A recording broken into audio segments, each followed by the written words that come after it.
stripped me of my filth, redeemed, cleansed, blessed, and sealed by the power of the blood that flowed free from the cross. I am healed by the blood. I'm healed. I'm healed. I declare healing by the blood of Jesus. By the blood I'm healed. I'm free. I declare healing by the blood of the Lamb.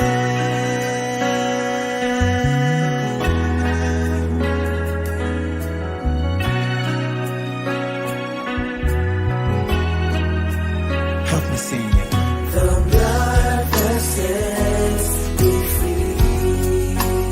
Washed away my sin. Washed away my sin. Redeemed, cleansed, blessed, and sealed by the power of the blood that flowed free from the cross. I am healed. I am healed by the blood. By the blood, I'm healed. I'm healed. I declare healing by the blood of Jesus. By the blood of Jesus.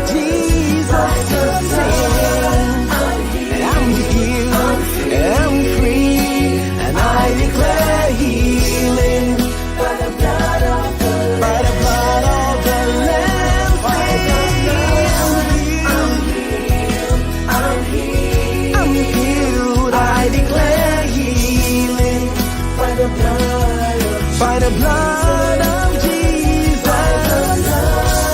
I'm healed, I'm free, and I'm free. I declare healing by the blood of the Lamb. By the blood of the Lamb, I'm healed to proclaim the power that sets me free. You say.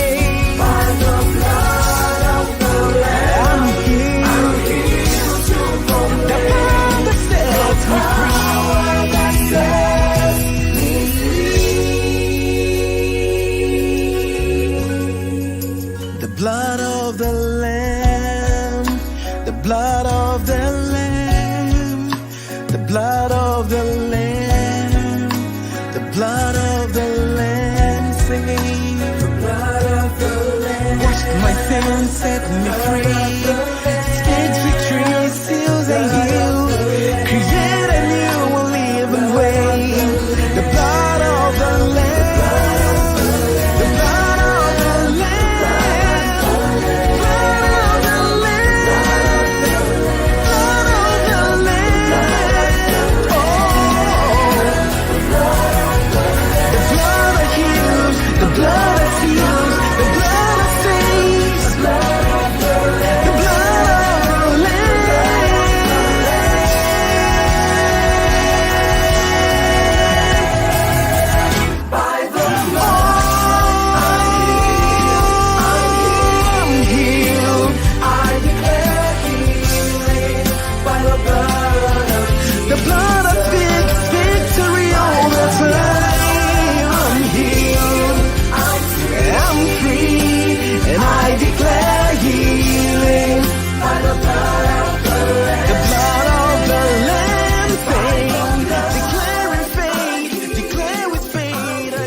Adum Shito Delight. Shito need they say. Hey, what can one share? One can share ya, but more than so bejodie. So call Ghana shopper busa Adum Shito Delight.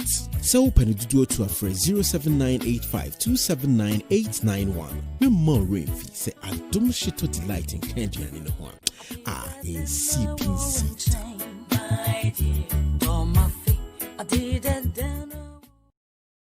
Hello, my name is Abeku Santana. I'm so excited to introduce to you Pay Angel Money Transfer. Yes, Pay Angel Money Transfer, Africa's money transfer expert. And now, let me tell you 10 reasons why you should choose Pay Angel Money Transfer than any other money transfer in the world. You get free and fast money transfer. You have the service to pay with your debit card, with your bank transfer, or your credit card. You can choose either a mobile app, you can use the website, or you can make a phone call for our service. You can pay your fees, your dues, and all your bills with Pay Angel Money Transfer without any third-party agent. Earn money. When you refer a friend or family member, you get up to 4,000 Ghana cedis life insurance cover for your receivers who receive money through Pay Angel in Ghana. Experience exceptional personalized customer service with Pay Angel. You can send money free of charge from UK, Spain, Italy, Germany, Canada, and the Netherlands. This is Pay Angel, Africa's #1 money transfer expert in Europe and Canada. Pay Angel, Africa's pay expert. Pay Angel, send mama and papa some money. Pay Angel.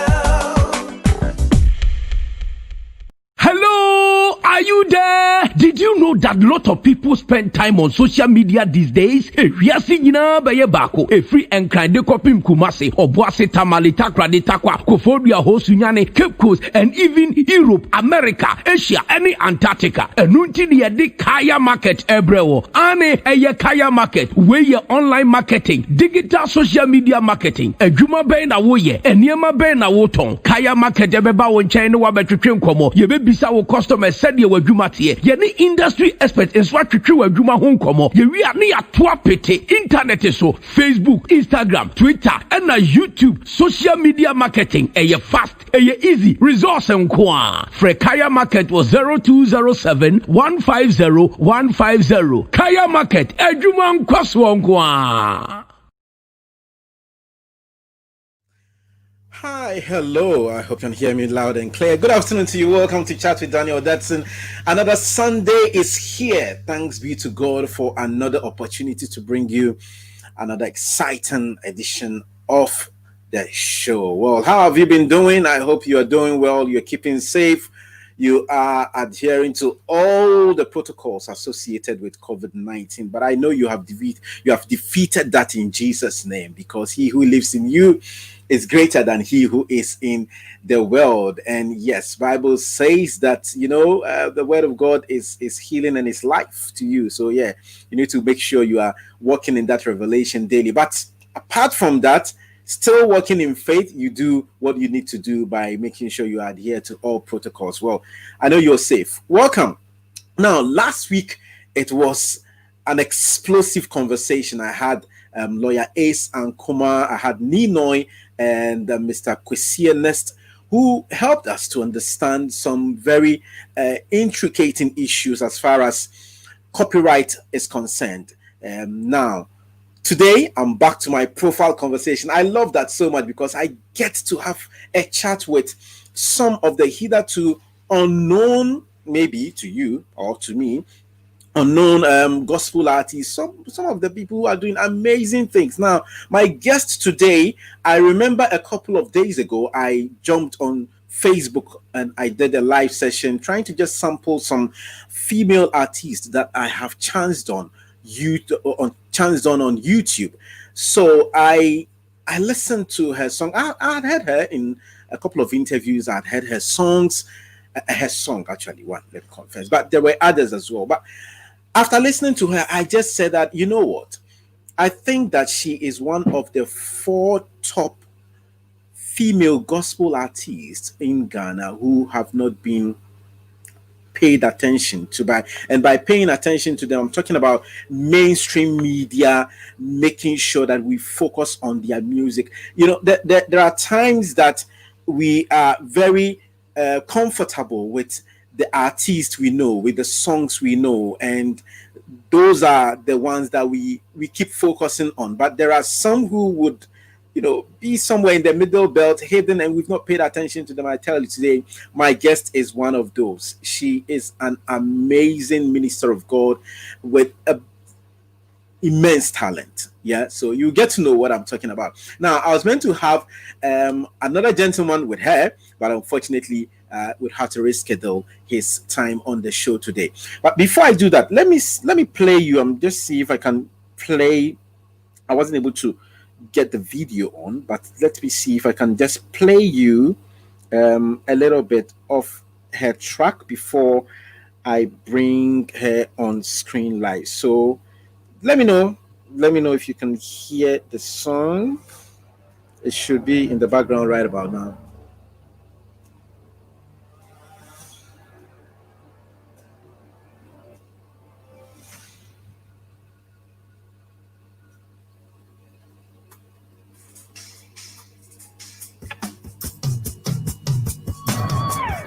For we serve a God who is a refuge for the oppressed and a stronghold in times of trouble. And he is God all by himself. The heaven and the earth bow before you. The nations tremble at your feet. You are the reason why we live, the reason why we breathe. Oh, there's no one else like you. You raised the living man from the dry bones. With you, oh God, there's nothing impossible. You are the reason why we live, the reason why we breathe. Oh, there's no one else like you. You are God. You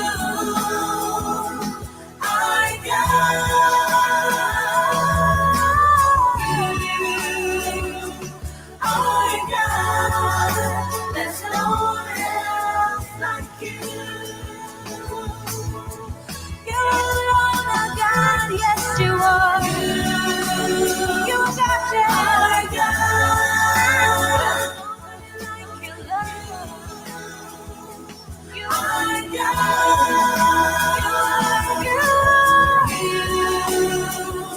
You are God. There's no one else like you.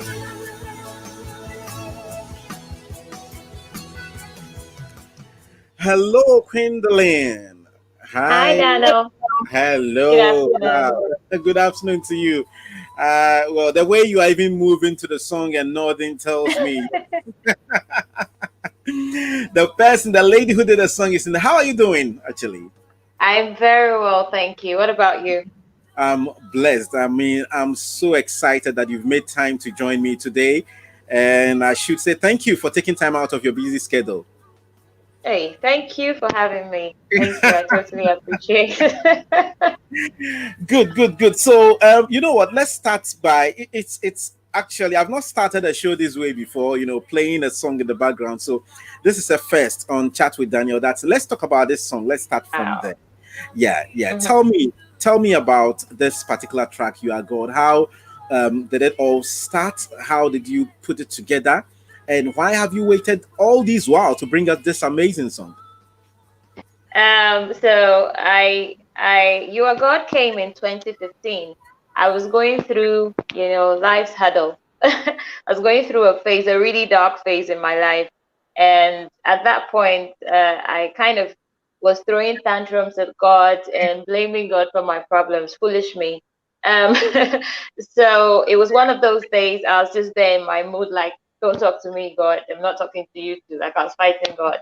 And I heard him speak audibly to me.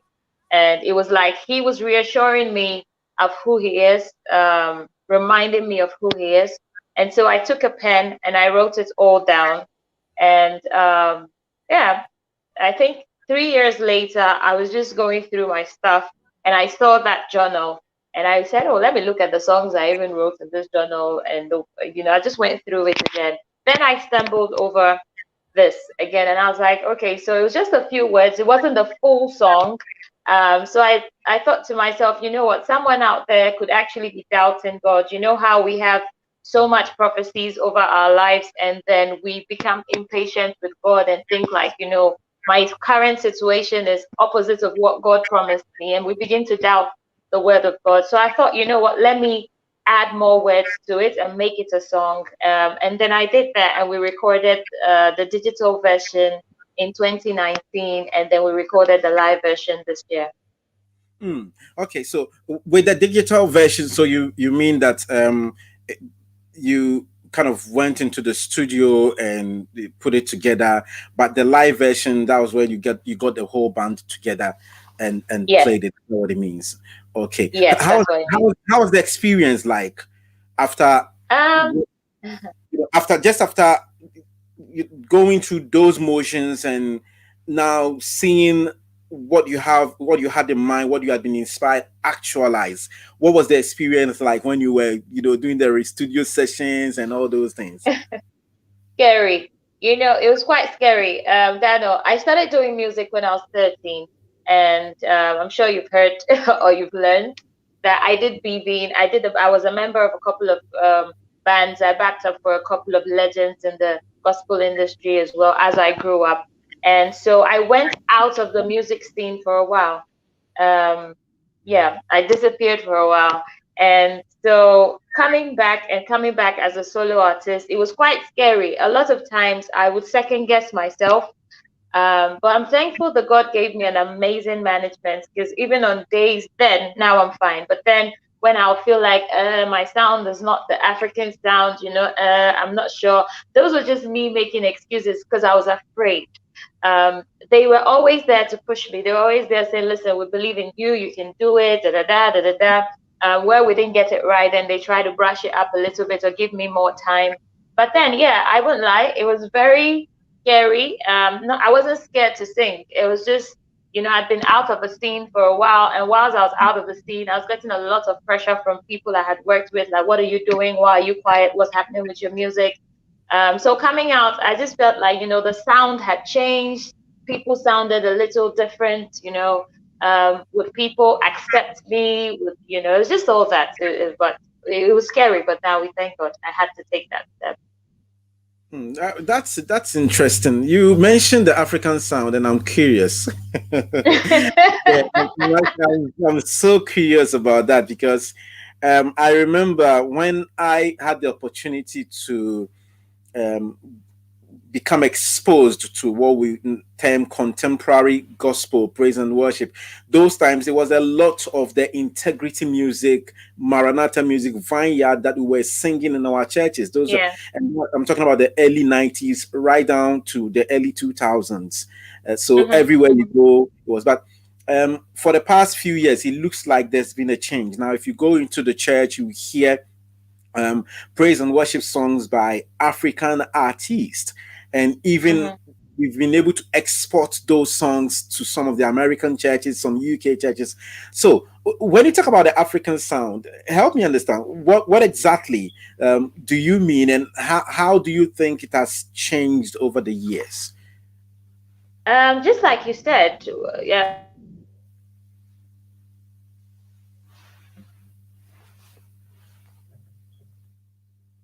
Right. It looks like I've lost Queendalyn right on there. Well, if you have just joined, is chat with Daniel. Right. Let me see yeah. if I have it back. Hello, can you hear me? It's fine. Yeah. I'm here. Okay. Good. Okay, so I, my thought- light just went up. ECG I for real. I could see that. I could see that. I could see that. Right. So I have So you. I was Thank God. saying that,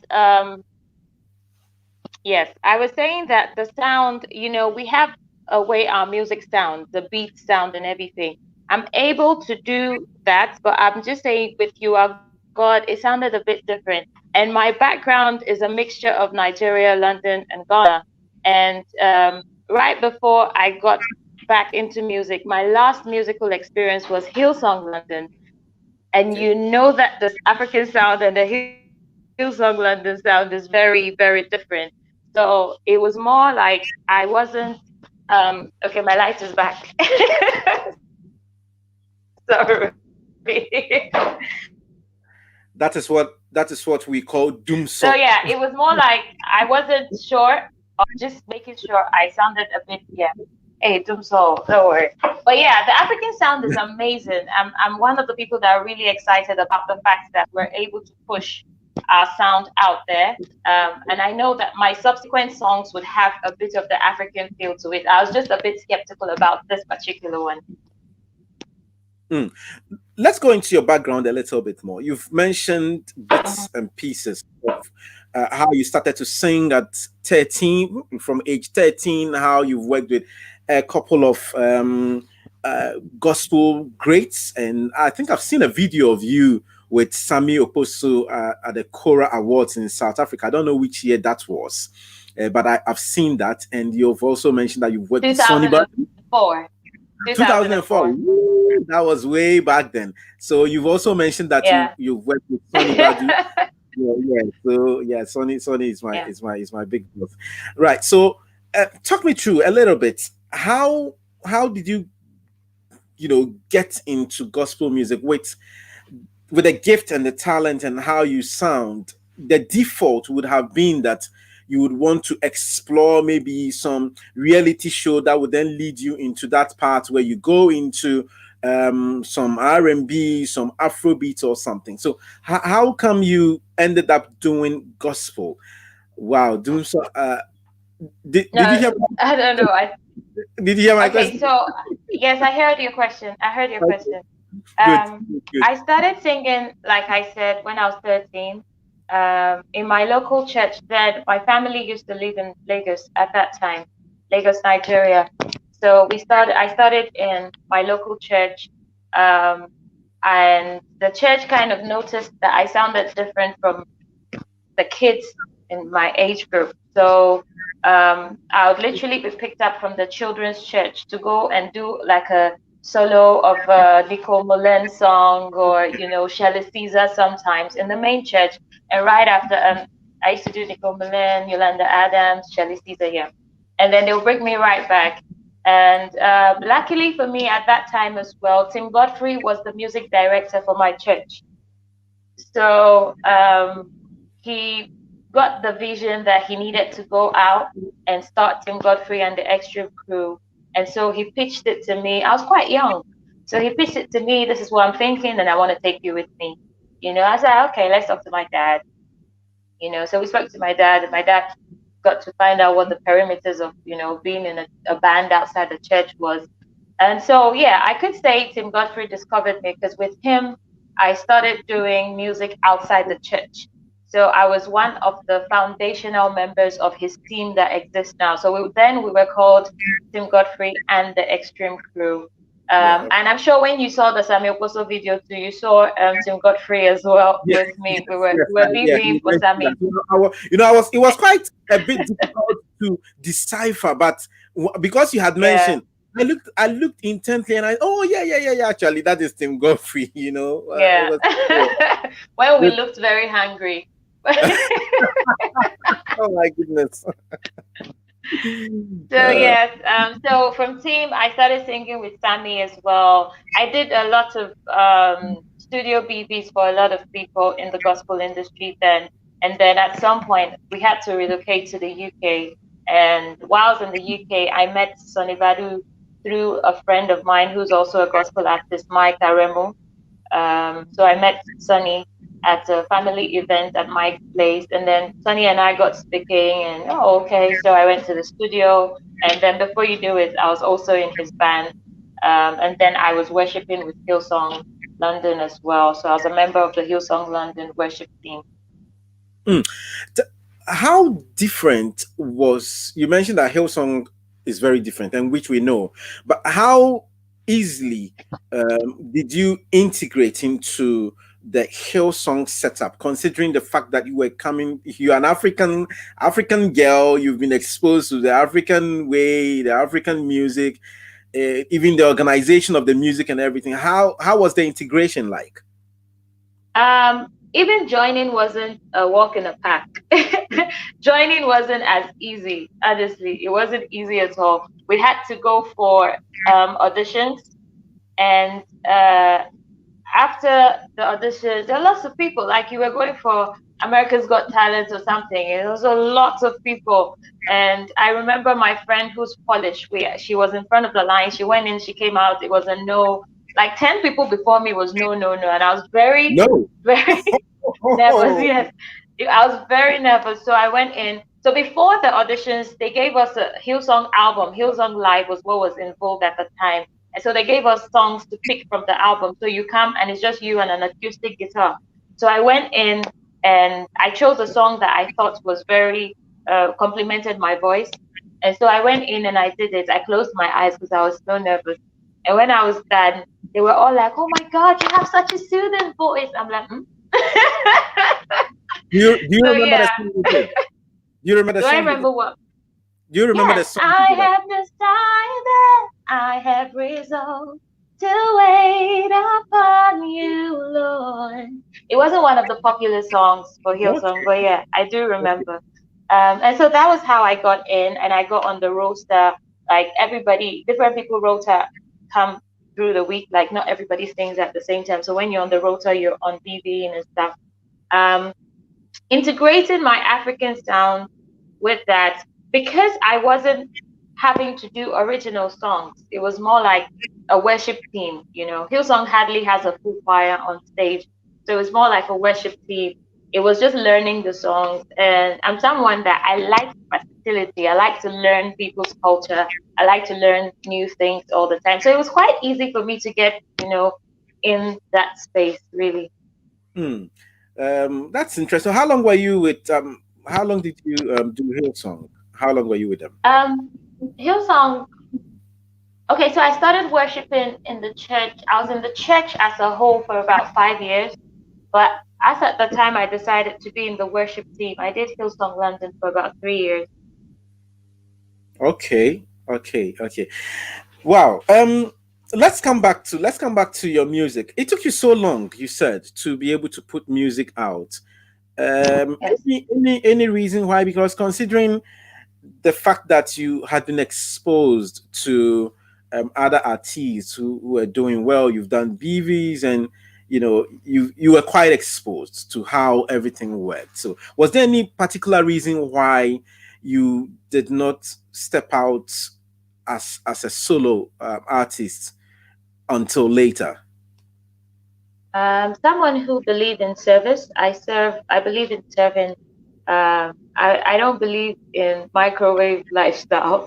I believe there's a process to everything. I believe that even though God has promised you this, it takes a process. And if we look through the Bible, everybody that was promised something, you're going to be king and all that, they went through the process just so when the crown is on your head, you don't misuse it. I didn't think it was the right time. And like I said, at some point, my big brothers, people I had served would inbox me, "Are you okay? You're quiet. I'm not saying anything about music with you." But I just felt like, listen, it's not even time. I didn't feel like it was time. I didn't feel like it was the right time for God for me to start. And I also didn't want to go ahead of God or ahead of myself.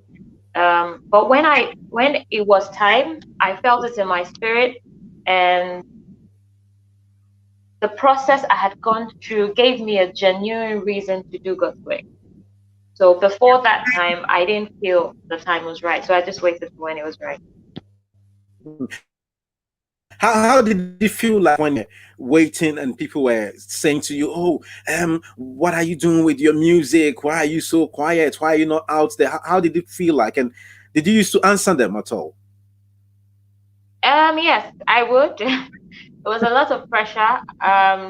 Sometimes it was really depressing for me, because sometimes they were very upfront with it. Like they didn't sugarcoat it. It looked like everybody else that started with me was going ahead of me.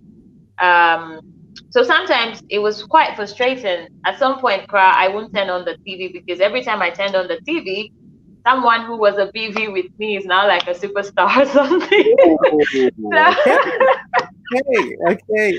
So I was just like pressure, I needed to guard my conscience. I needed to guard my mental strength as well. So, the ones I could avoid, I avoided. But then um the thing that kept me going was just, you know what, God, I don't want to go ahead of you until I hear you say go.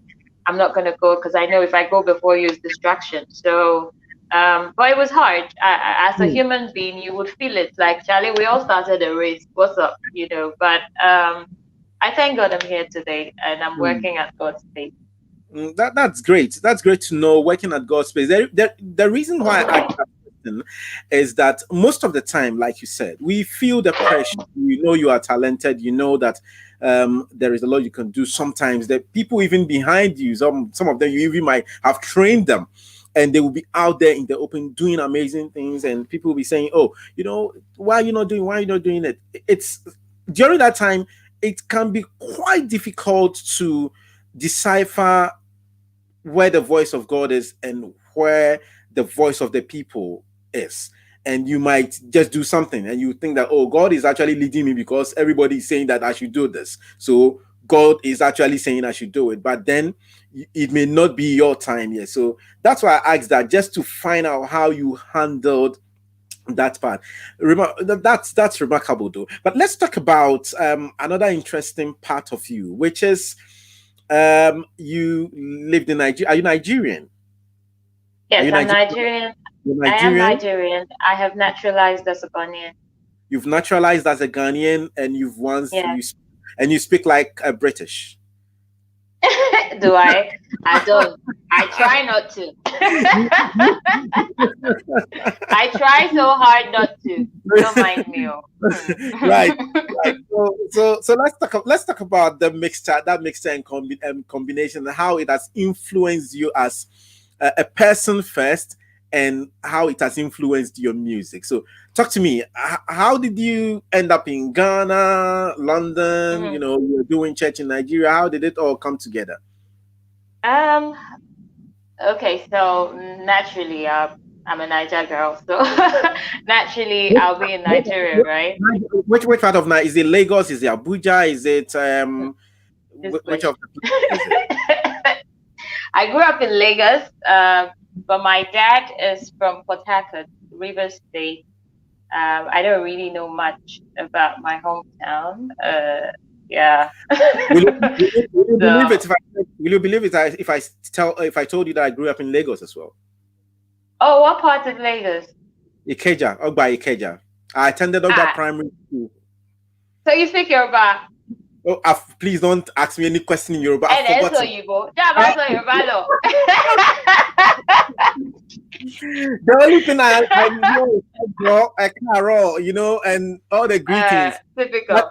Okay. yeah, if you're speaking and it is not like the typical deep one, I would Mm-hmm. understand, but I can't say one sentence to save my life now. Yeah. So yeah, I grew My up. Yoruba, I can bully you, but if I had to speak to a true Yoruba person, I'm sure they will have a laugh. My Yoruba is horrible as well.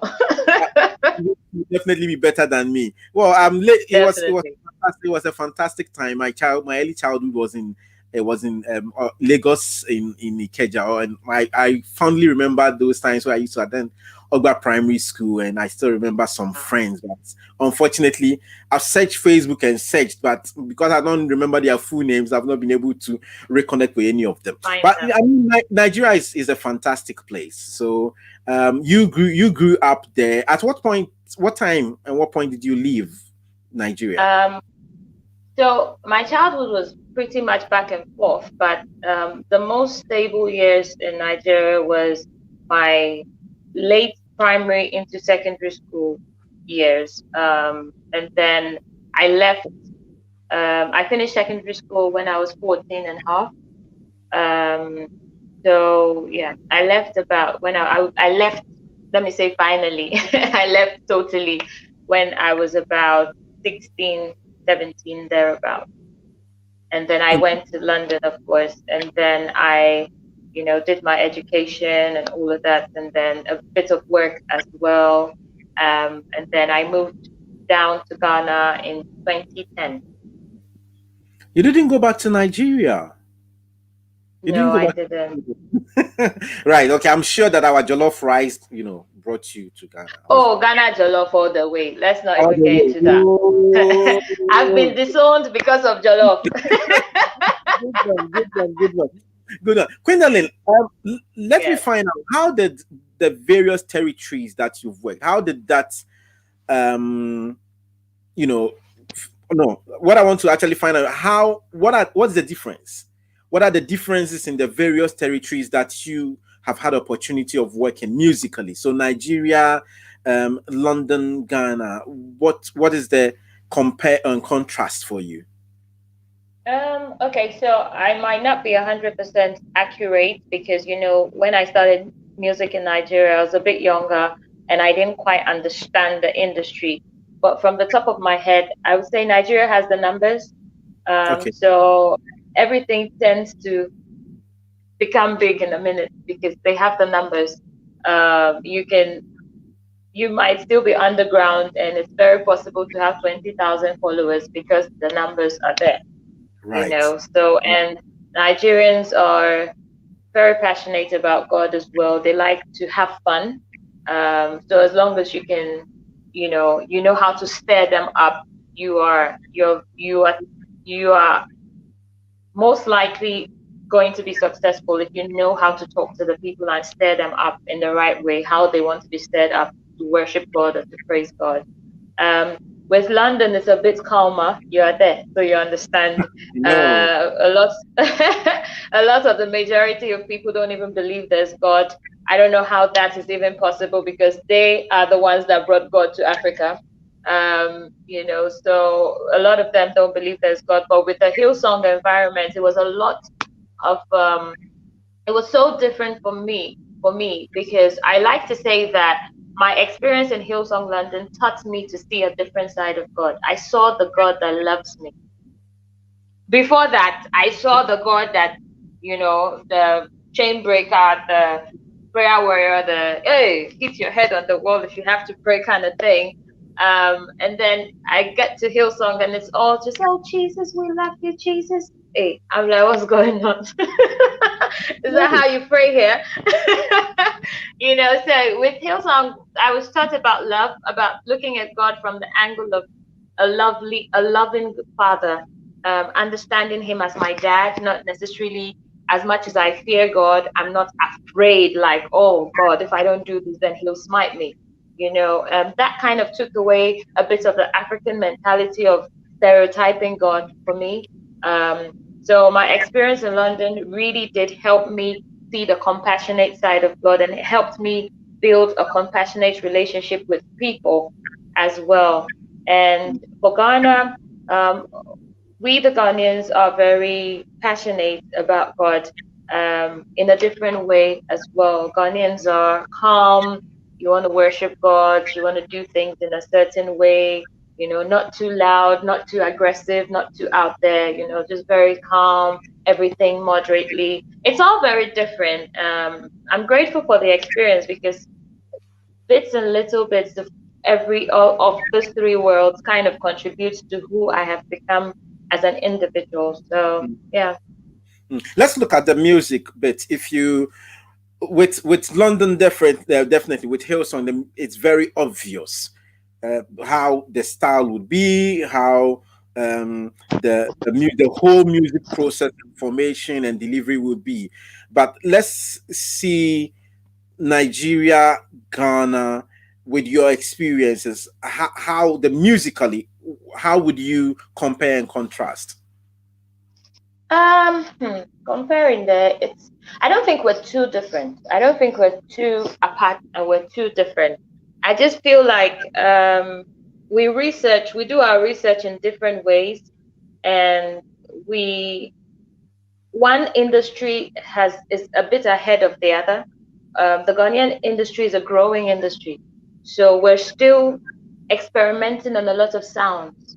Now we're bringing in different sounds. Initially, the Ghanaian gospel industry was a particular sound. That was the sound that brought down the presence of God. But now we're beginning to explore a versatile type of sound. Different. An army is rising that all sound differently. Their style is different. We're beginning to, experiment on things. Some have been received well. Some are still in the process of being received because we're used to a particular kind of sound. But with the Nigerian gospel industry, they have gone through this process a while ago. So now the sound works there.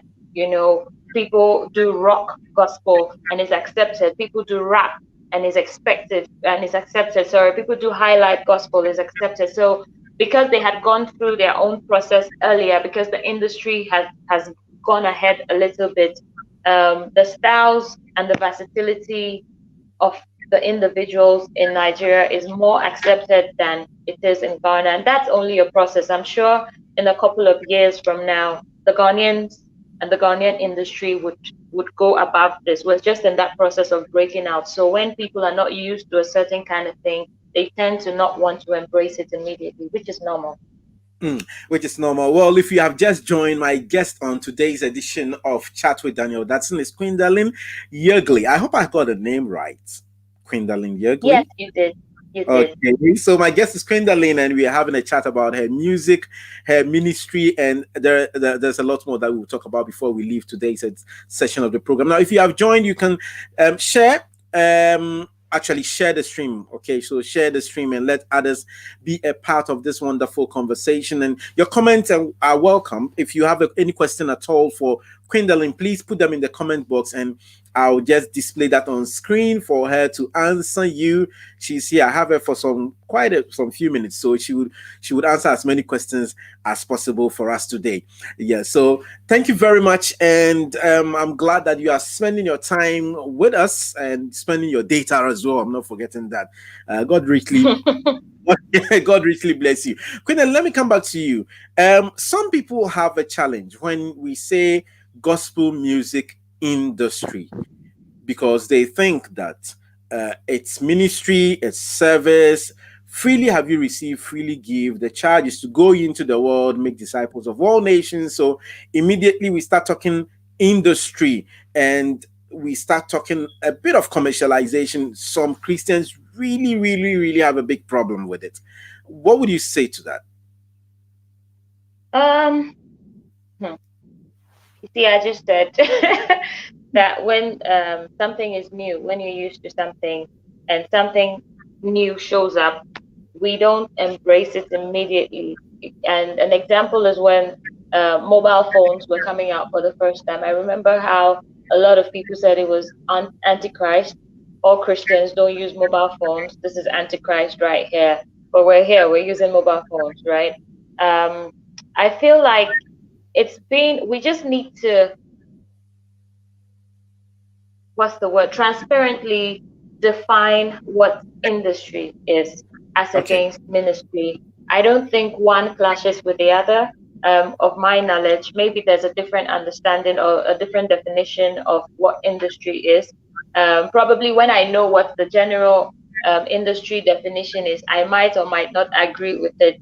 But before anything else, first of all, as a music minister, you are called of God and you are called for a purpose and you are called for an assignment. Now that is priority. Your call is priority. The agenda is Jesus. The agenda is soul winning. That is utmost priority. It cannot be negotiated. However, we live in a world where certain things must be put in place for you to even be able to have the resources to reach out to more people and tell them about Jesus. So maybe that is where the industry comes to play, where you're not necessarily selling what God has given to you to give freely, of course, but there are certain measures that should be put in place so that I can have transportation tomorrow to probably go to the Volta region and tell them about Jesus, or probably go to the Ashanti region, or go as far as Togo or Benin Republic or outside Africa. There has to be something that gives me that resource. And this, I'd like to say, is on case-to-case basis, because I heard Nathaniel Bassi in a conversation where he said he doesn't charge for events. He doesn't charge, and he heard God tell him not to charge. That is a personal relationship with God. He's gotten to a point where he heard God ask him not to charge. But I just feel like probably the industry, which is our management and all that, and the structure of music has come to place just to make sure that, Charlie, we've been sent on an assignment. Yes, God will provide and everything, but the generation in which we live now, there has to be structure for you to be able to move forward in anything you do. Even if it's a church has to have structure. There has to be a financial team. The fact that you put together a financial team doesn't mean you're turning the church into a bank. There just has to be accountability. There has to be management. Some churches even go as far as having a board that makes decisions for the churches. Yeah. So there just has to be, it doesn't take away the fact that they're doing God's work, but you have to have structure in the generation we live in just to be able to move that forward. So, I mean, for you, it's much like how how we view the whole thing. We need to, and it's more of a process as well, where we are coming from that understanding of no, it's not just ministry, but then we need to also look at how resources are mobilized to be able to take whatever we are doing forward. Is Yes, that am I okay? uh, yes, most likely, yes.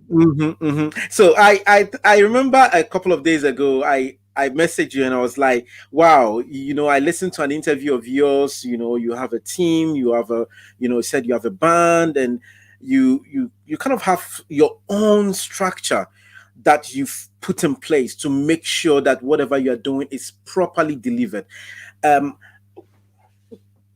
has that happened because of your personal experiences working with some people who were doing that ahead of you, or it is something that you just thought, oh, that is the way to go? Well, 50-50. Okay. One part of it is the fact that I have worked with these legends in the gospel industry in Africa, and I worked with them at the earlier stages of their ministry. So I saw them make certain mistakes and grow from it, and put certain structures in place. I saw them make certain decisions, put certain structures that worked or didn't work. Sorry, I picked bits and pieces. But another reason is because I studied business development. Oh, And so the stereotype is before I start anything, I go through it. I try to lay down structures before I even say I am doing this. There's a structure in place. And that has to do with my background as a business developer. I try to look at everything. We're still a team that's growing. I wouldn't say I have everything in place. We're learning on the job. Every generation is different. Every country is different.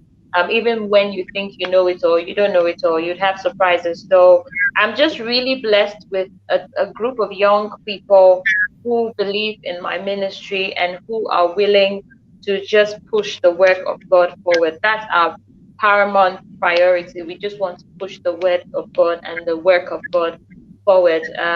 And thankfully, they are also professionals. So just putting them in the right place to be able to do what they know how to already do is really what it is in my team.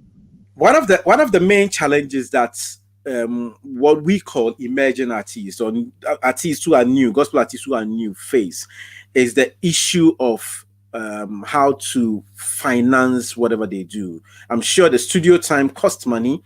Yeah. The photo shoot will cost money, the costume will cost money, locate driving to locations will cost money, and all that kind of thing. So personally, how do you do these things? How do you fund the whole projects, and what do you think is the best way that emerging artists can see that process or can tackle that process? Okay, Daniel, I'm a strong believer. Someone says that I'm a practical faith person.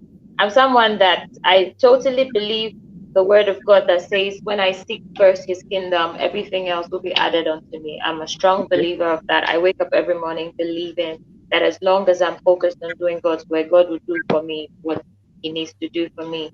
Having said that, on the spiritual side, to be more realistic, because someone might be thinking A, but it doesn't work out for me that way. I feel like as an emerging artist, until you get to the point where, and this is my opinion, please, until you get to the point where you actually hear God ask you to go into full-time ministry, it's advisable to have a job that pays on the side.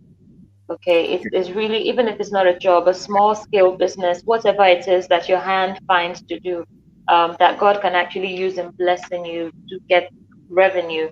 Because as you imagine, you're not known, so you can't depend on the call to minister and all those things, call for ministration and traveling yet, because you are not known enough for a lot of people to invest in traveling, flying you around and paying you, right? So it's just advisable to have something you do that fetches some sort of money.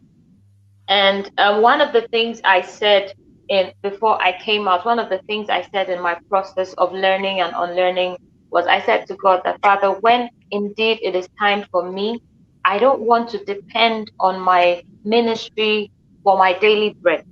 And the reason I say that is because it just messes up with our mind and our connection to God, because the way of God is not our way and the thoughts of God is not our thoughts. So most times, if you are dependent on ministry for what you're going to eat tomorrow, even when the Holy Spirit is asking you to do a song about salvation, you are thinking, Charlie, salvation no will sell. So I for do praise hip hop. Do you get what I mean? You need Because to you go need with, to eat. you need to go with a You trend need such that you need to go with the trend. You need to go with the trend because you need to eat. You need to be paid. So you're doing it as much as you love God and you love what you're doing. You're also thinking, Charlie, I will make some money, and that it's good to have a drive, but that in itself takes you away from what the Holy Spirit is saying to you. So for me, I have things I do on the side where we eat from. I'm a mom, so where we eat from, that's what I'm saying. Myself and my kids, what sustains us. Um, and so sometimes as well, we have to pitch in. I have a manager who is, like I said, I'm super blessed. I have a manager who also, a young, amazing man, who also is always willing to pitch in. So it's always between all of us. We can sit down and say, Charlie, we're doing this project. This be what I get. This be what I get. Everybody's like, okay, okay. We're all pitching in. And that's only because we have something on the side that can even give us enough to pitch in. So I would advise that as much as we love God, and yeah, sometimes to ministry can take all the days of the week. You're like super busy. You're from here going to this station for live worship. You're going there. And probably if you had a boss, he won't understand. So you could also start a little business on the side. Social media is there. You don't have to rent a shop. You can just put out your things on social media and people will buy. But you just have to have something else on the side. That's my opinion. okay, okay, that's a good one. I'm sure you've given out some free consultation. They need to come and pay some tithe on it for you. You've given but anyway, that's really true. I mean, because most of the time, it's a dilemma, and you always hear this, that, oh, people are not supporting my music, people are not supporting my music, and some people get frustrated along the way, and they just give up. But with what you've said, how do we get to follow God true and true? In the trying to go through this hustle and bustle of making sure that you are putting out the right music, you are seeing to the little elements that are all coming together to make sure the music is out there. How do we stay focused? How do we make sure we are following the will of God? Sometimes it can be challenging, can't it? It is. It is not even sometimes, always. It's really challenging, because we live in a world where, as much as we're not of the world, we are here. Charlie, the distraction is crazy. From phones to social media, it's just distraction everywhere. Mm, Netflix is reducing the price on a daily, then they are free sites to watch movies. The distraction is like you can be home 24 hours and not pray and just watch movies back to back and eat, and you won't even remember you haven't spent time with God. So it is quite a struggle if you want to be able to dwell, and dwelling means that you can hear God whenever you want to hear Him. I would say for me, what I do, I'll just use myself as a reference here.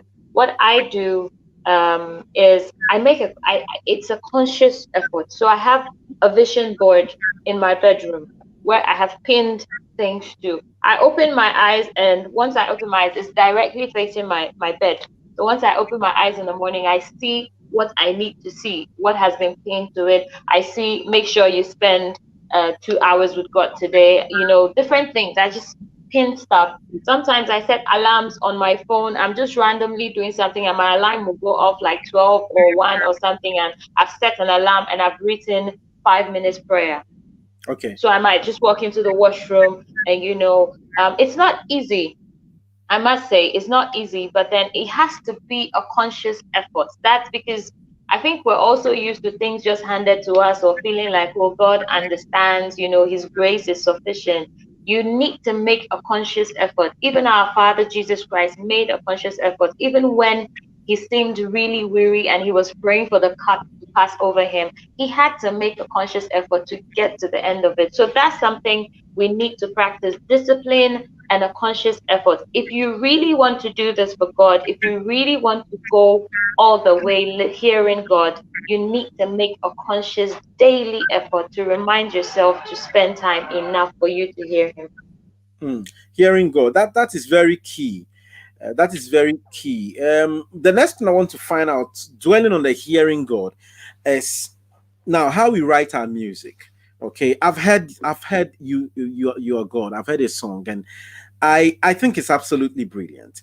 I think it's just amazing. Now, most of, and you've talked about how you got to that point. Now, most of the time, so after spending time and we hearing God, especially with regards to the songs that we write, um, do we have to go a step further by going through the technicalities and writing, structuring the song, or we, in order to follow through what we've heard from God, that's it, let's hit the studio, I've heard the Lord, this melody just came, the Holy Spirit say we should do it this way? How do we draw the line between Um, the technical bits and the spiritual voice, if I can put it that way?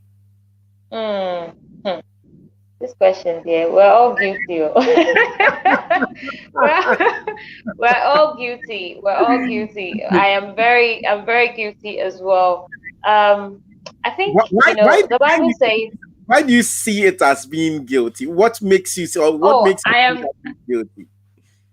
Well, there are days that I get a sound and I'm like, that's the sound I've gotten. Someone is telling me it won't work. I'm like, that's the sound I've gotten. Okay, okay, So that's okay. what I'm saying. I'm guilty as Right, well. right, But right. I believe that, just as the Bible says, wisdom is profitable to direct. In all you're getting, get wisdom. That's something we need to pray for, wisdom. And that's why you should be able to work with people. God has given different talents to different people. God may have given you a voice and an ear to hear Him. God may have given someone else who's a producer the intelligence to be able to bring your sound to life.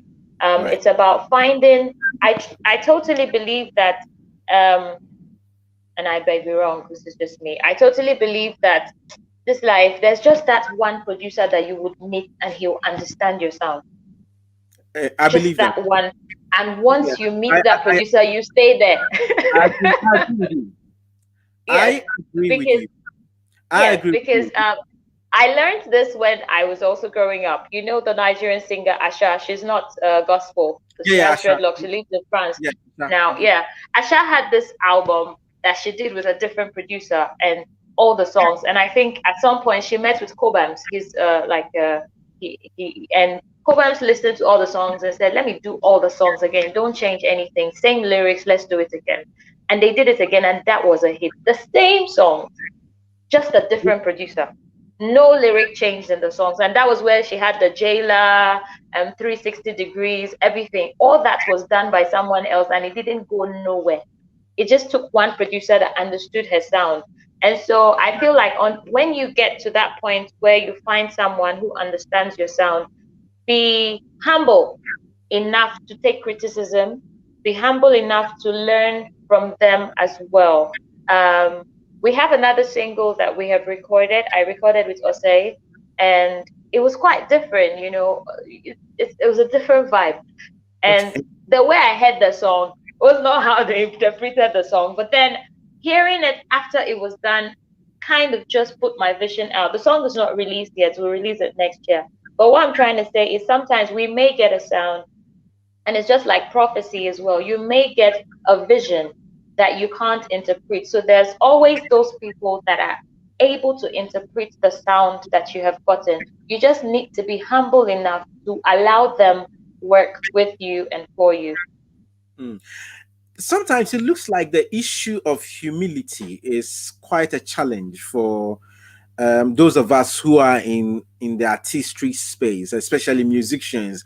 A lot of music people say that musicians are egoistic. Do you think it's true at all? No comment. You see, if I remember that um, answer, you just said no comment. Oh my goodness. But yeah. with ego, I think every human being has a tendency of being egoistic. Mm, I think it's more pointed to the artist because they're in the limelight. Some neighbor of yours that isn't in the limelight, who is in his house, you wouldn't notice he has ego. But more than anything, if you're a gospel minister, again, it's a conscious effort. The higher you climb, the more applause you get, the more people are writing on your wall and telling you how awesome you are, how magnificent you are. The more you put out a song and your song is a hit back to back, it has success goes right straight into your head. It has a tendency to make you proud or egoistic. But then that's where you also need to make a conscious effort. And it all boils down to working with God. When you have the Holy Spirit, the fruit of the Spirit is the evidence of the Holy Spirit on the inside of you. And one of the fruits of the Spirit is meekness and gentleness. So I think it's just a conscious effort. It's not easy. We're all human beings. When you clap for somebody, when you praise someone, his head begins to swell. We all have those tendencies. It's just really hoping and praying every day that God will keep you grounded. And for me, something I've also done, which I told my management when we met, when we put together, when we all came together, I said to them, listen, I want to put together a team of people that can tell me, Queen, shut up and sit down. That's what I want. A team of people that, regardless how high I get, they don't start everything I say is okay, because then that's when I begin to fall. That's when I begin to sink. I want mm, to have people that don't even care how high I have climbed, and they can look me in the face and say, listen, you're misbehaving, take a back stitch right now. And that's what I've done. My manager, my friend who I love to call my sister, she's also my second manager, Mona. There are people that when I'm going, like, they can wake up and call you and give it to you, and then you have to eat the humble pie by force. So yeah, not because they're bullying me, but something that I feel you have to have people you are accountable to, and you have to have people that can keep you in check. If they truly love you, they should be able to keep you in check, and you need mm. to consciously surround yourself with those people.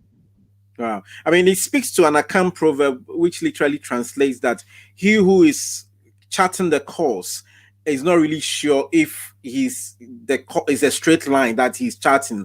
He needs others by then say that no. You're going. It's not, the line is not straight. Can you turn this way? Can you turn that way? It really Yeah. speaks to that, and I'm glad to hear that. And I just wish and hope that a lot of us will learn, because sometimes it can be challenging where as you have somebody, or you think that, oh, I'm really good at this. Why is it that somebody else is telling me to do something, or somebody else is saying, oh, what you did is not really good, go back and do it again? Like the case of Asha that you said, I'm just imagining how she will feel having spent that amount of money to do an initial production, and she's told, you know what, go back and do everything again. But then when she obeyed it, like we all know the testament that has come out of it. It's quite a true Yeah. thing. Wow, wow. Well, my guest is Queendalyn, and if you are here, thank you very much. Let's keep your comments coming. We would bring our conversation to a close shortly. Just some few questions that I want to, and some few things that I want to find out from it. Now, Queendalyn, you have been in Ghana for a while. You've been in that Yes. space. How do you see the contemporary Ghana gospel music space? How do you see it? Hmm. How do I see it? Hmm? It's growing. It's Okay. growing. And I'm one of the people that are very excited about the growth. Maybe because I've been exposed to other worlds and other people and other countries. Um, we need versatility. We need versatility. Like I always say, the message is Jesus. The agenda is to take the name of Jesus to the ends of the world. And if we don't have versatility, we can't really reach out to as much people because there are different types of people. I'm sure, Daniel, the kind of music you would love to listen to when you're relaxed is not the kind of music I love to listen to when I'm relaxed. And Right. so you have your niche, I have my niche, you know. You have what speaks to your spirit, I have what speaks to my spirit. But if we don't have that versatility and growth, then maybe your needs will be catered for and my needs won't be catered for. So I have to go and listen to secular, you know. Mm, So some people really love reggae. And so I can see, you know, they would love to listen to him rather than go and play a Bob Marley song or something. Hey, we have some reggae and the message is Jesus. Charlie will play that for my party. Everybody absolutely. is different. If I'm getting married at the reception, you're hoping that, okay, no secular music. Let's try to keep it Jesus and clean, right? But I need versatility. I'm not going to be playing worship throughout the wedding reception. The versatility has to come through, you know. So I'm very excited about the fact that the industry is growing and the contemporary, the urban gospel side is also growing because there is a niche market for that. The young people coming up now, the kids in uni now, just leaving secondary school, early stage of uni, they're different. They want different. Their sound is different. What they crave, what they want to understand God as is very different. And so I'm really excited to see the growth and the fact that God is raising people to be able to attend to those people and their needs. mm.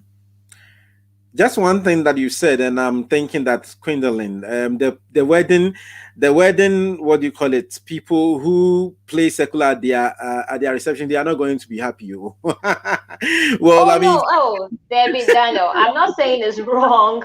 You know, everybody and their preference. I'm just saying I was using as it was an illustration. I'm saying if I was getting married and you want me to keep it clean and keep it Jesus, you know, but then there are beautiful love songs out there. It's up to you. You know your relationship with God. I'm not saying listen, even when you're not playing it at your wedding, sometimes in the car you turn onto a radio station and these songs are singing. We know it. We sing along. Let's not act like we don't do these I things, you know, know. right? But I, then, but I don't then know at if the you end of the saw, day, I don't know if you saw this video that was trending by one of the prominent, respected men of God in Ghana, Reverend. I think is this Stanley or so Reverend Stanley Mensah. And he was talking about when you wake up in the morning and you sit in your car, instead of praying, you just slot in. You turn on the radio, or you slot in the song. I know my level. I know my level, and you're not even praying in the morning. And it was a video that they trend. But yeah, it's true. I mean, oh, I didn't sometimes see we that. all have our preferences and that kind of thing. Like you're saying, I think if we are versatile enough to put out the kind of songs that would speak to a lot of different situations, people will have all the options there when they need to choose songs for different occasions. Now, the church, okay, the church. Would you say that gospel musicians are receiving enough support when it comes to the local church? Is a question that I do ask a lot of my guests who are doing music, because for me, I think that, yeah, yeah, you're laughing. For me, Hey. for me, I think that as an artist, your first constituency, and the It's your first local people church. who have to consume your music is your local church. The first people who need to follow you, the first people who need to download your music, buy your music, whatever, is your local church. Yeah. Now, I'm not saying speak specifically to your situation, because maybe your bishop might be listening, and or you. so let's attempt a general assessment. General. Yes. But you see, I also can't speak generally because I'm not in anybody's church. I don't really know what happened What have you there. What have you observed? Let me put it that way. What have you observed? Well, from just like you said, you asked those questions. I've watched a couple of interviews that the same question has been asked to a lot of fellow ministers. I feel like they just don't get enough support, the support that they need. Let me break this down into love language, Daniel. Okay. Everybody, I believe, has a love language, and so if my love language is gifts, and maybe your love language is words of affirmation, and you wake up every day and you're telling me I love you, I love you, I love you, and I'm waiting for a gift, you may actually be showing me your love, but I'm not receiving it the right way because that's not the language I understand. Yes. So in this case, I think maybe the church feels like they're supporting, but maybe the church hasn't actually sat with these ministers to ask what kind of support do you want. Wow. So rather than just, let's give them whatever support we think we can give them, the ministers might not see it as support because that's not what they want. Okay. Okay. I was in an interview once and a similar question was asked to me, like directed to me. And I said something, and I'm saying it again. There are different types of support. The platform is a support. You have content you can share from your local platform every Sunday. You have a place where you can keep polishing your talent. You have a place. You have a fan base because whether you mess up or you go off key, your church will still clap for you. You get what I mean? So you have a fan base, a local fan base that you keep polishing your talent. That's another form of support because you wake up every week and you know that I can go here and sing whether I have been booked or not. This place is available to me. That is support. But sometimes as well, I think really from my observation, what the challenge has been is the financial support. Okay. And maybe our churches have actually not just sat the ministers, and I'm talking about churches that are willing to support. Maybe that conversation has to be had. Okay, so you're in our church and you're a gospel artist or you're an emerging minister of God and we want to push you out there. How can we help? So maybe it's not the money, maybe it's a studio session you need, but maybe that conversation has just not been had where they've asked you, what do you need us to do? We don't have a big budget, or maybe we do, but what would you really want right now in your ministry to be done? Let's see if we can do it for you. So I wouldn't say the church is not supporting, but I feel like maybe the church is supporting in their own way, but it's not being received properly because that's not the tangible support that the ministers also need at that point in their ministry. So I think it's a two-way street. It's just about communication, really. I can't really I can't really talk directly, but I'm just saying sometimes maybe those conversations need to be had. That's if the church wants to support at Okay. all, then maybe just ask how they should support. I'm glad I asked this question because you've answered it in a way that I haven't really personally seen, and I haven't really had anyone answer in that direction. So I'm really, really glad for the answer that you've given, that the church may in themselves be thinking that, oh, we are really supporting you, but like the illustration of the love language, I'm not seeing it as support because it's not speaking to the core of what I'm expecting. So yeah, and who do you think should initiate that language? Maybe the artist should maybe go to pastor or church leaders and say, listen, this is what I'm doing, I need support here, can you help me out? Or pastor should look out and say, you know what, church board, this and this, 1 2 3 ministers, we've seen them doing something, let's go ahead and support. Who should start the conversation in your opinion? I feel it's a two-way street. It's a relationship. For example, me, Almost everywhere I sit down and I'm interviewed, as long as church comes up, I'm proud to say I'm a member of this church. This is the name of my pastor. We're like this, we're like that. It's a relationship. I'm out there. I'm putting the name of my church out. I'm throwing people. This is my church. And at the same time, my church should be saying, "Oh, she's one of our own." Um, Ideally, because of structures in place, ideally, maybe because this is an organization and this is one person, maybe the minister should approach the church, but Okay. not to say that should be the way all the time. But Mm. I'm just saying because this is an organization versus one person, maybe you should rather approach and say, "Oh, so I would need help here, here, here, here."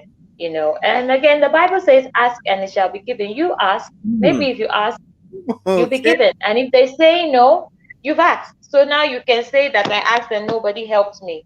Right. But then again, not all of us are upfront like that because of certain, there's politics and all that things as well. So maybe the church too can identify that, Charlie, this minister, he's always in church, he's always, all that, and he's struggling. I'm sure you can tell from a mile away if you have a struggling person, right? A struggling minister in your church. Oh, he's Mm. put out music and the music hasn't gone anywhere. It's not on any platform. Maybe he can put it out. So maybe the church can also engage. So that's what I'm saying is based on the church and the relationship. And every church has the rules that govern them. So Yeah. if you're a church that is a free spirit kind of church and everybody is approachable to the pastor and all that, maybe the artist can go forward. But if it's maybe a big church and you have to go through so much protocol to even be able to see your pastor, maybe the church should identify that, Charlie, this praise worship leader has just released a single. Let's sit him down and know how he wants us to support his single. So Hmm. In your opinion, how do you think that new gospel artists can actually make a break into mainstream? And by mainstream, I don't mean secular mainstream, but I mean mainstream gospel music space where their songs are out there on radio, on the lips of people, in churches. What do you think that people, new artists should do to be able to get to that point? um I would say mainstream is mainstream, right? We're not only called for ourselves, we're called for those that are lost as well. So we Okay. should be able to break into the secular space as well, because that's where we're carrying the message of Jesus to.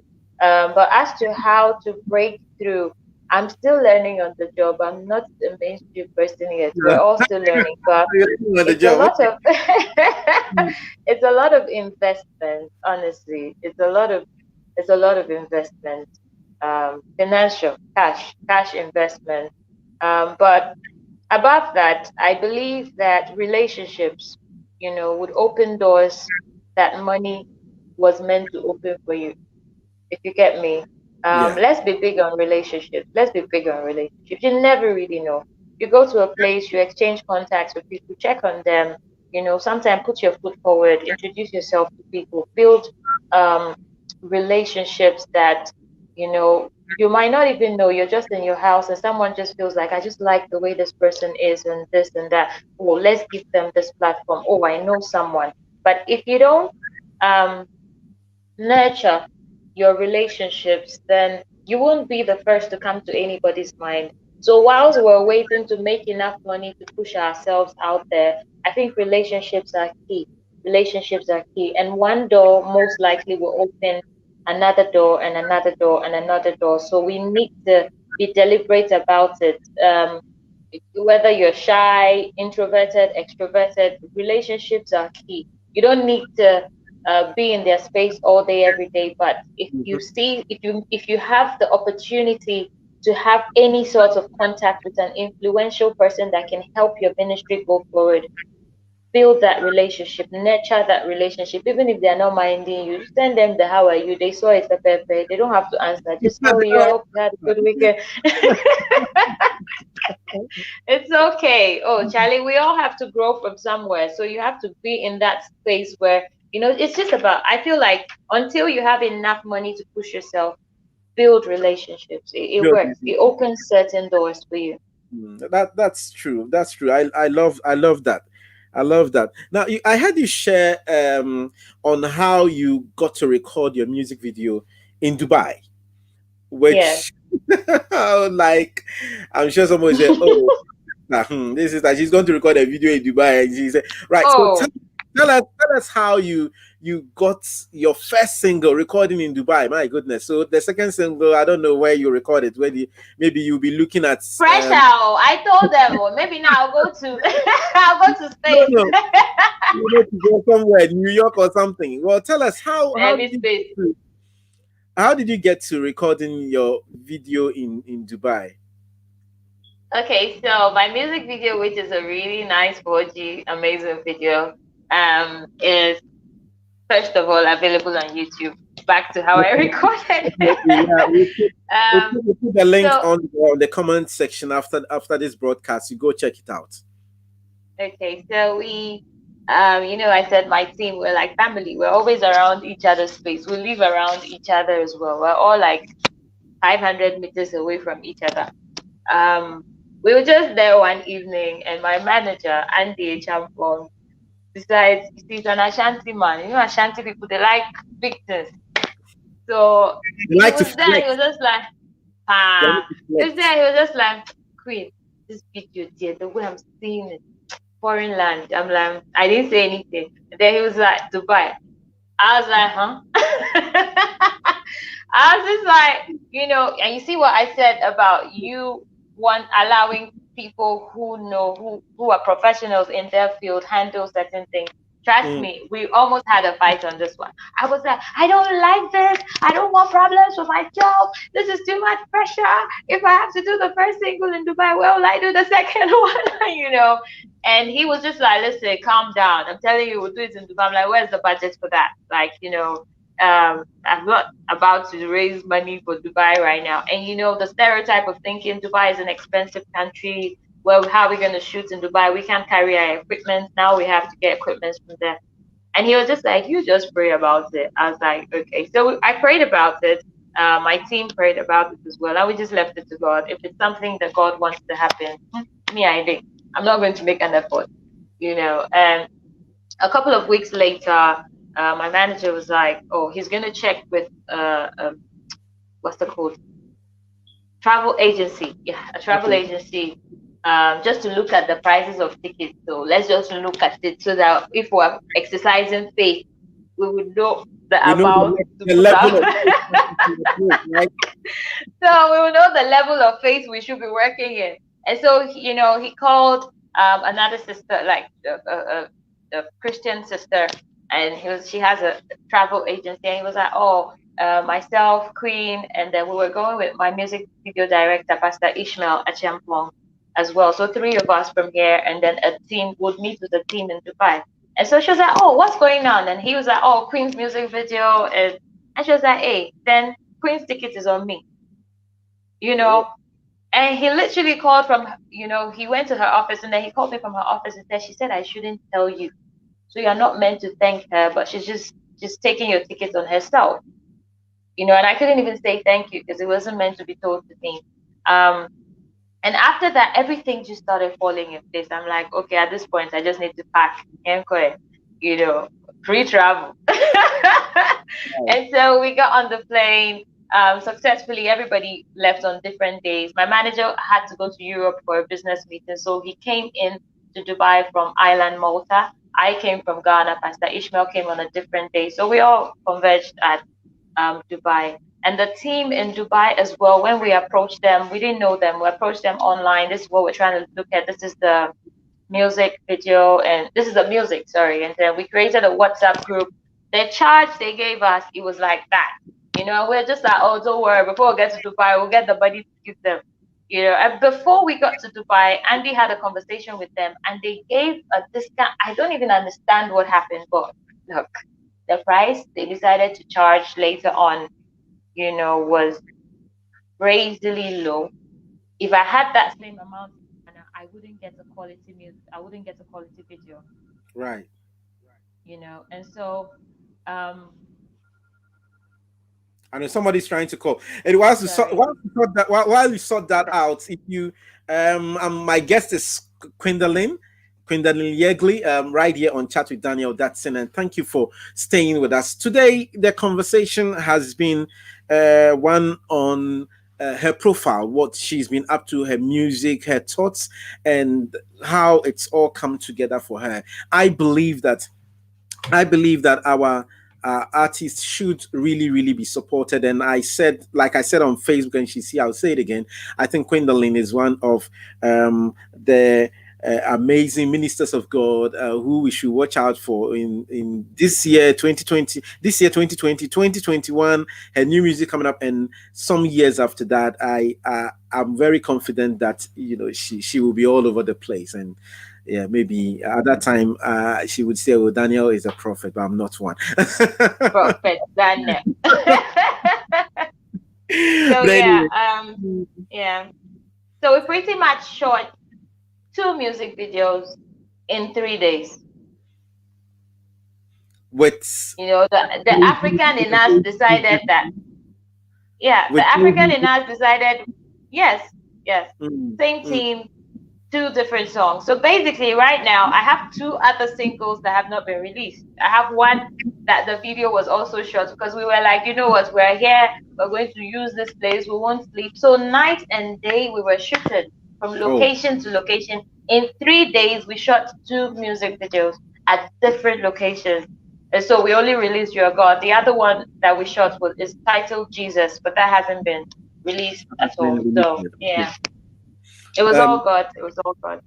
Jesus. So can I give me an exclusive? Can I push you for a release date? You don't know. You have to push Andy. Andy.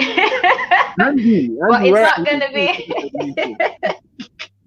It's not gonna be this year. It's gonna be next year. Next year. Okay, so we are getting some. I've been threatening them that I will lick it, but then they are the professionals.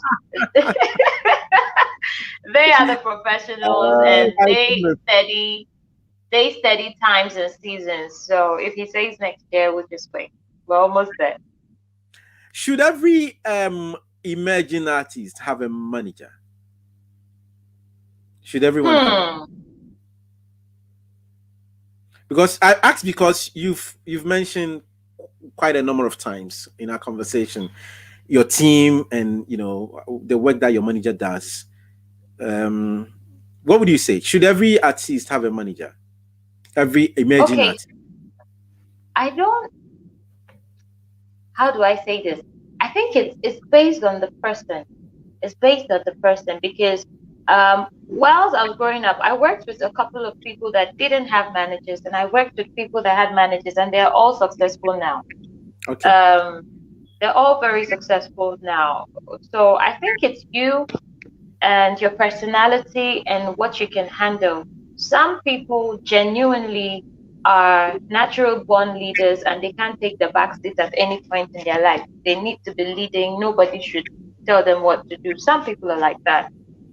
For me, I like to converse. I like to have deliberations. I like to come up with my idea and someone says, "Oh no, I think this way." Now you have to convince me and we'll all reach a consensus together. But I think it all depends. It shouldn't be something that, oh, this is it for everybody. It depends on the person and how the person can work. I've also seen those that have managers and they rather tell their managers what to do. So managers are like errand boys. That one 2 days. So it's about you and your structure and what works for you. For me, what works for me is a team that works as a family. Everybody has a say, and then ultimately God has the final say. So we take our plans, we sit down, we deliberate, we argue, we go back and forth, we come together and say, okay, finally this is what we're going with. Then we take it to God in prayer, and if it's God's will, we move forward. You see, the reason I asked that again is that for our space, sometimes people develop some perception that you are becoming, maybe proud is a strong word, but maybe you are becoming what they call some way because you just started and you mukakra we are from to wait. We're just inviting you to come and minister at our church, and you like talk to my manager. People have that perception that once you have a manager or you have a management and you are now starting out, it looks like you are placing yourself higher above where you should be. So people tend to, and especially um, some influential people who may want to invite you, they think that, why should I talk to your manager? So just I just want people to have the understanding, like if maybe a church wants to invite you, why, and the pastor wants to call you, why should it be that maybe the church deals with your manager rather than dealing with you directly? What are the dynamics people need to understand? Okay, so aside from the business side of things, I think the manager also creates some sort of I don't want to say bridge, but yeah, he stands as a bridge between you and the other people. Okay. And he protects you from a lot of things, especially someone like a female. Your manager tends to protect you from a lot of unnecessary advances. Sometimes you are there, you get messages like inboxes. Imagine if you didn't have a manager, you went for a radio show and they're like, if a church wants to invite you, what's the contact number? And you're a woman and you give your number. Trust me, 80% of the people texting you won't be churches trying to invite you. It's like, oh, you're beautiful. Oh, can we, all those things. And then when you block them too, there's a problem because it's like, oh, gospel artist, she has blocked me. What is she feeling like? So sometimes the management shields you from all of that so you can concentrate on what your work is. That's one side of it. But then again, Daniel, I guess what you're saying is about having a balance. And like I said, you groom relationships. Relationships are really important. Example is you. You and I started chatting. I don't think I ever said to you to talk to my manager, but every single chat you and I had, my manager is aware of it. Yeah. Every single chat. Yeah, that's true. So there are times you would have to have a one-on-one relationship, and that's because the pastors, sometimes they want to feel like they know the artist. I know you, so Okay. it might be rude to say talk to my artist. So if you get to that point where you have built a cordial relationship with someone, you can deal with them as long as you let your manager know that, even my pastor, my local church, sometimes, she understands structure. So there are times that she's like, Queen, I need you to do this program and that. Should I speak to Andy? And then I'll be like, oh, no, I'll tell him myself, because, she's my pastor. But even herself, she's asking, do I need to speak to Andy or do I need to call him to let him know I need you to do that? So understanding and communication is all that matters, and it's all based on individuals. It depends on the manager you have. Maybe you might have a manager that's like, nobody should talk to my artist, that one today. But the manager I have, we have an understanding. He crowd will be like, I'll prefer you deal with that person because they like to feel like they know the artist. Just let me know what plans. So most of the times when I'm done, I'm just like, this is what it is. If it's something that negotiations have to come in, he must come in. That one there, I don't deal with that at all because I don't want to. But if it's just a cordial relationship, how are you? How's your family? What are you doing? Da da da da da da. I can have all those conversations and let him know that, oh, I've been booked for this. It's not paid or anything, just so you know. And he follows up.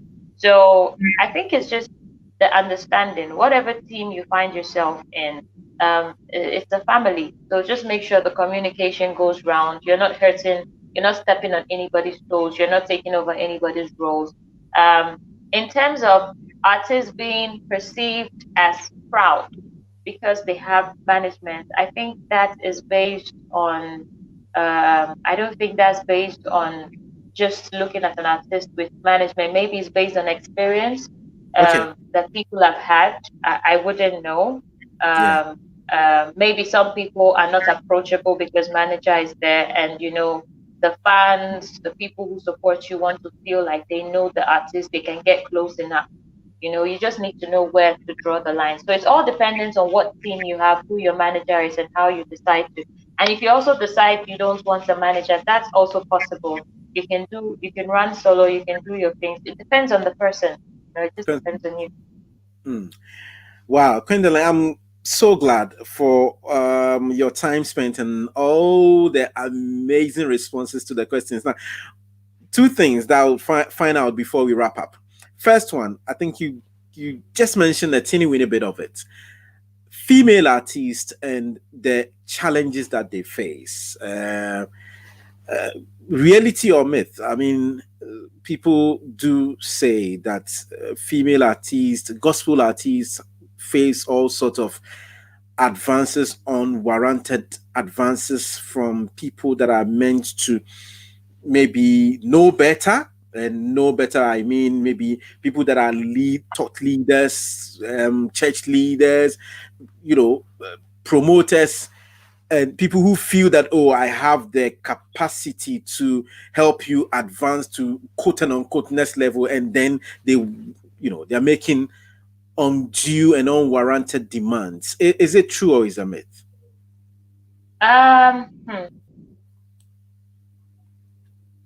I don't know. Well, I don't know. It's I don't know how deep this conversation in this perspective is, but in the perspective of advances, I think it just comes with being a woman.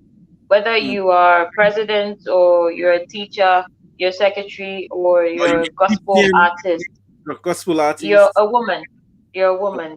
So men are naturally hunters. They see, they hunt. So it is just what it is. It comes with the territory of being a woman. In this case, as an artist, you are now out there. So probably if you were just a secretary, it would just be your clients that meet you, and even that one, some clients can slip his card under your phone or so. These things happen. But now as an artist, you're on a platform, so more men are seeing you. More people that you ordinarily wouldn't meet. I do get, what's the quote?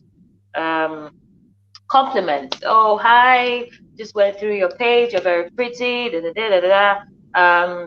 And I'm mature enough to understand it comes with being a woman, and I'm mature enough to learn how to drive conversation. So you could come with a different intention, and I'll drive the conversation in a totally different way that makes you uncomfortable to even come forward with whatever it is. So I would say it just comes with being a woman. Women would always get advances. Every woman is beautiful in her own way, and different men and what they see as beauty in a woman. And when those men that think you're beautiful see you, they definitely.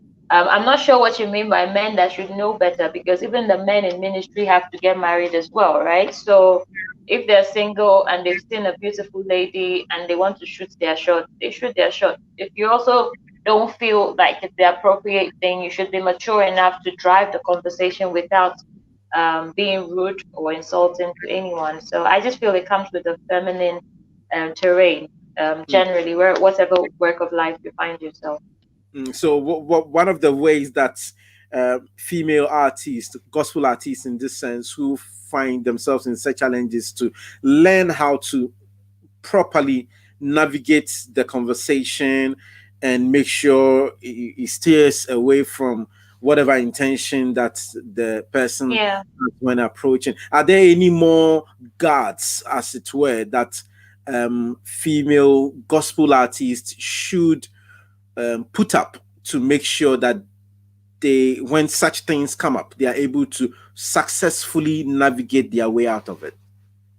Oh, it's just wisdom and maturity. It's wisdom and maturity, and try to protect your mind. Protect your mind, because women are built to be carried away by things we hear.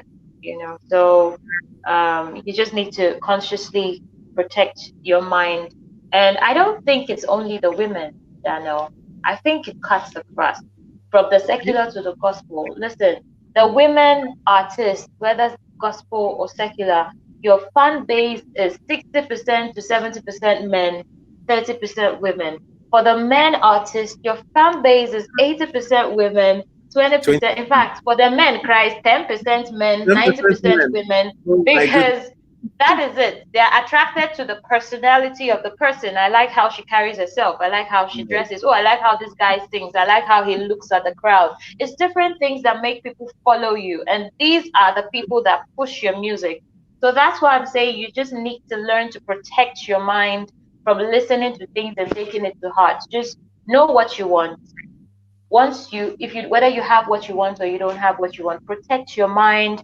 If it's possible, you can have a management that deals with all that without you having to come, it cuts down the number of people you have to deal with.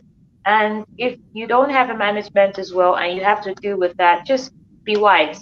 Be really, really wise. Don't show up at odd times to nowhere. Don't eat or drink with places of people you don't trust. And one gift that God has given to women is intuition.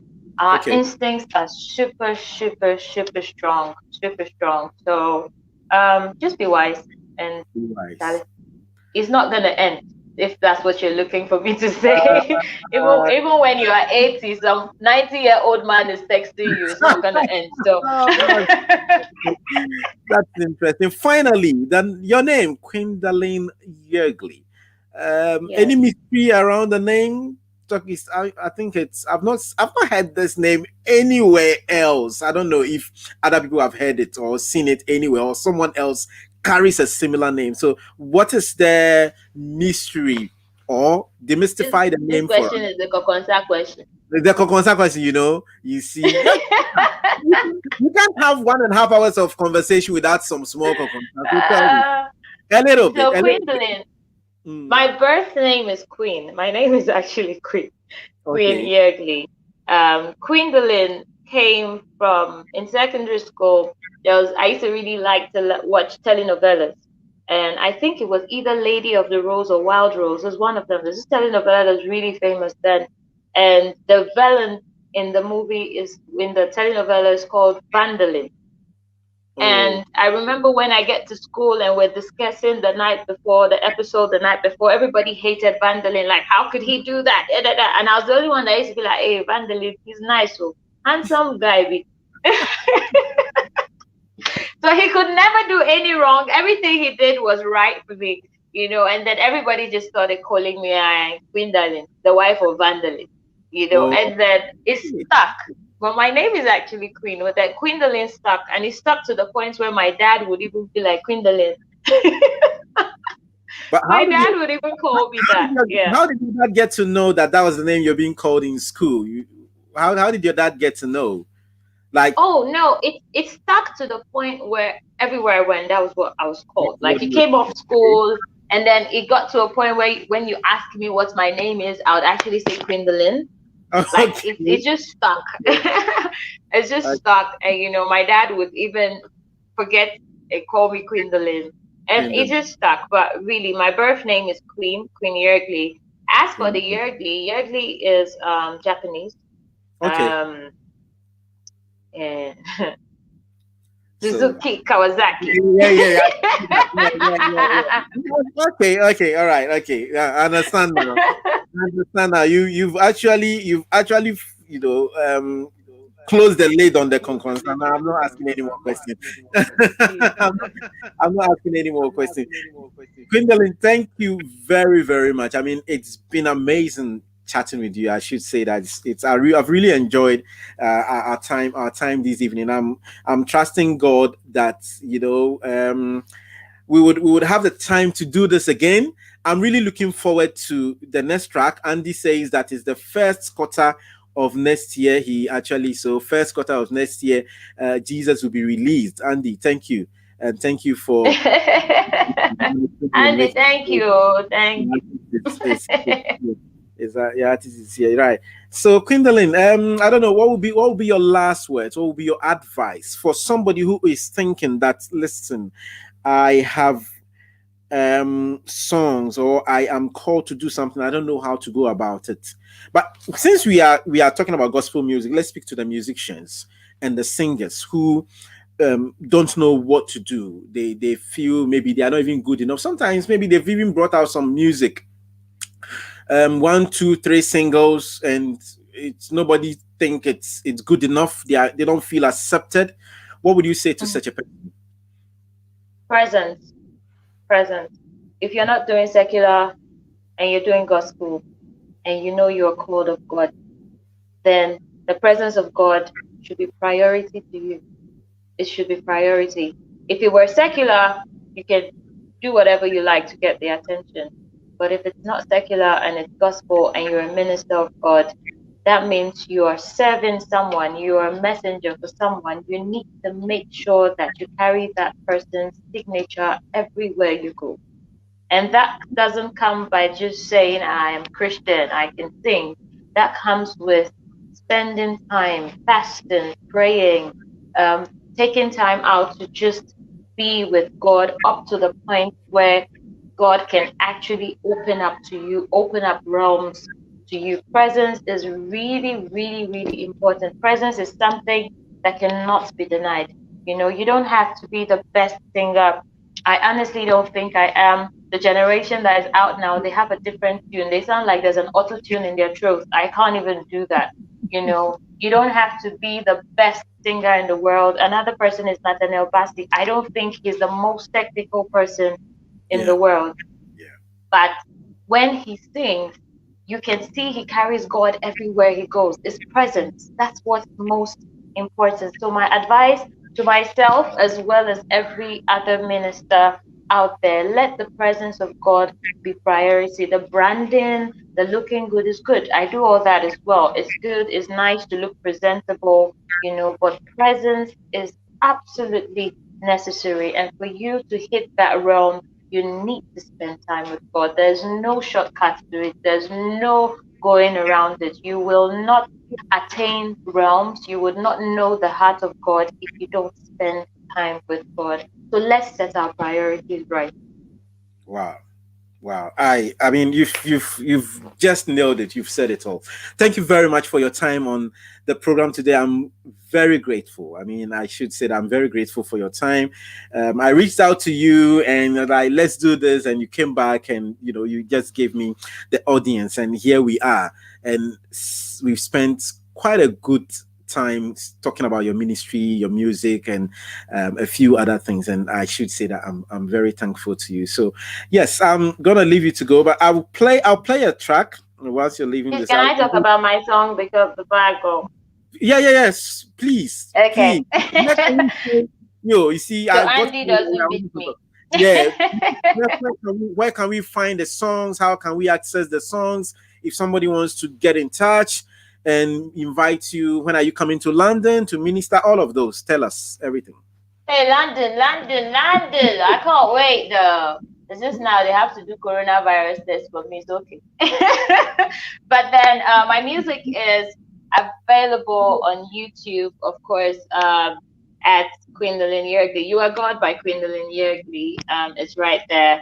And it's also available on all digital platforms, Deezer, Spotify, iTunes, everywhere. Just type You Are God by Queendalyn Yurgley and it comes up. Please, whilst you're on YouTube, please subscribe to my channel. I'm not only about the music, I'm also about the word. So we put out, as much as we put out music, covers, worship sessions, we also put out inspirational messages. We put out the word as well because that's something I'm very passionate about. I'm sure that my channel will be a blessing to you, hopefully, in the name of Jesus. And my social media handles on Facebook and Queendalyn Yurgley, on Instagram as well. I'm just Queendalyn, Queendalyn, QUEENDALYNN.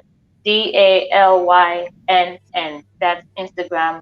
My Twitter, I'm not too, on Twitter, but then I'm there. I'm there. I don't know much about social media like that, but I'm there. Twitter, it's at Yurgley. Um, and I really, really want to take this opportunity to say thank you. Since we're on Facebook, let me do this. Thank you so, so, so much to everybody who supports my ministry, from the bloggers, fellow ministers in the gospel, to just the people that follow. Listen, the comments, the likes, the support, the reposting, the sharing. It's amazing. We've just been doing this for a year and a half, and all this is happening, and I don't take any of them for granted. I am really grateful. Thank you so, so much. And please keep praying for me and my team.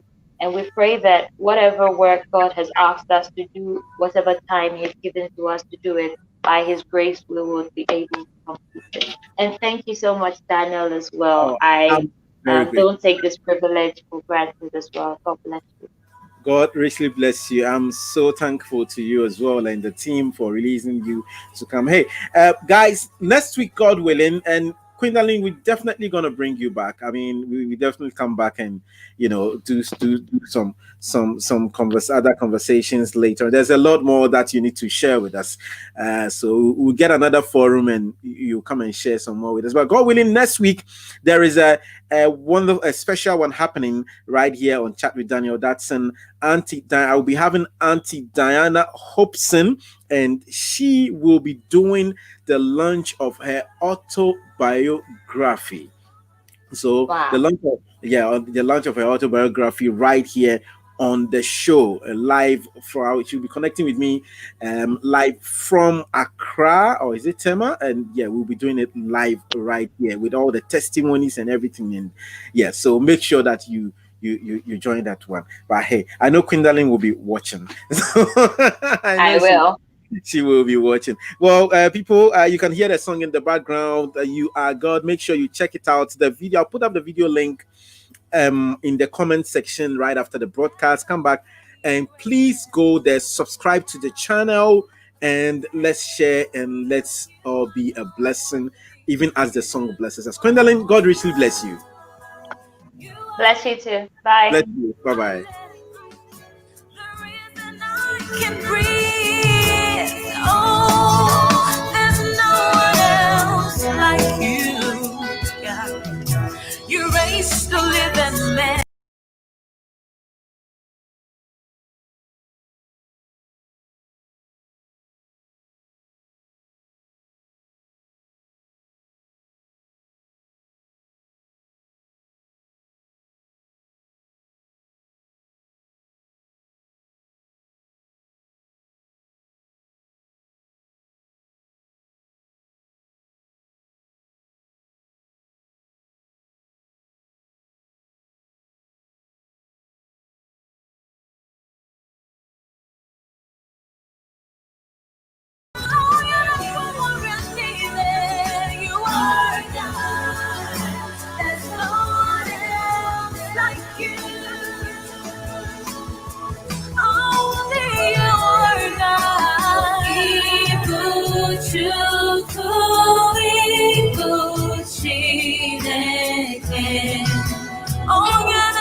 Yes, you